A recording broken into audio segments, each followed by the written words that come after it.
আমরা কাল থেকেই কাটরাতে আটকে রয়ে গেছি, কারণ শ্রীনগর যাওয়ার পথে একটা বড় ধস নেমেছে, তাই আমরা যেতে পারছি না। কিন্তু আজকে খবর পেলাম যে সকালে 2টো নাগাদ রাস্তাটা ক্লিয়ার হবে। তো এখনও পর্যন্ত রাস্তাটা কোনো ক্লিয়ার হচ্ছে না।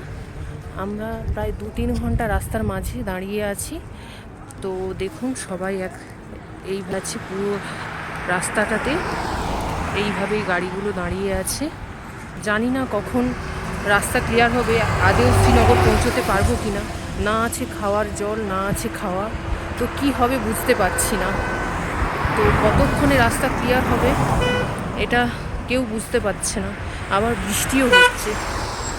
এতটা মন খারাপের মাঝেও একটু রিলস বানিয়ে নিলাম, যাতে মনটা একটু ভালো হয়।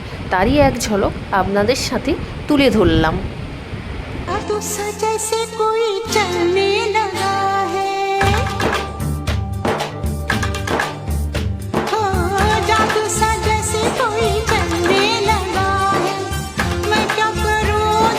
তারপর খবর পেলাম যে রাস্তাটা সন্ধ্যের মধ্যেই পরিষ্কার হয়ে যাবে, তাই আমাদের গাড়ি একটু একটু করে এগিয়ে চলেছে।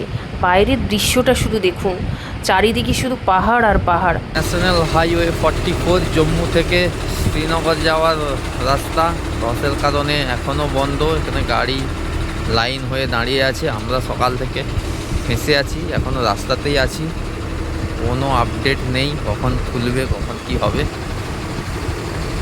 যখন খুলবে তখন আমরা খবর পাবো, তখন আমাদের গাড়ি ছাড়বে। কিন্তু জানি না কী অবস্থা, কখন পৌঁছাতে পারবো।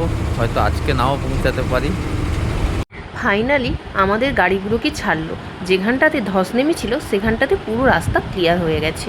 তাই দু চোখ ভরে এই পাহাড়ের অপূর্ব দৃশ্যটা দেখছি, আর মনের মধ্যে একটা আলাদাই অনুভূতি হচ্ছে যে এত সুন্দরও পরিবেশ হতে পারে। তো দেখে মনটা পুরো জুড়িয়ে গেল। পাহাড়ের চূড়াতে অল্প অল্প বরফ, আর নিচে বয়ে যাচ্ছে নদী। দেখতে দারুণ লাগছে। তারই মাঝে একটু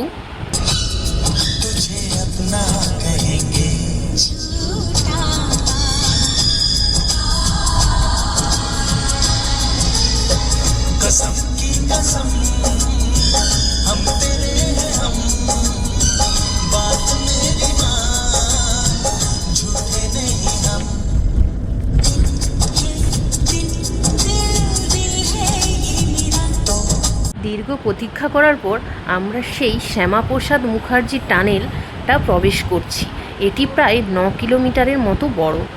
তো দারুণ লাগছে দেখতে। ফাইনালি আমরা শ্রীনগরে পৌঁছতে পারলাম। এখন বাজে রাত্রি 12টা। তো চলো টাটা।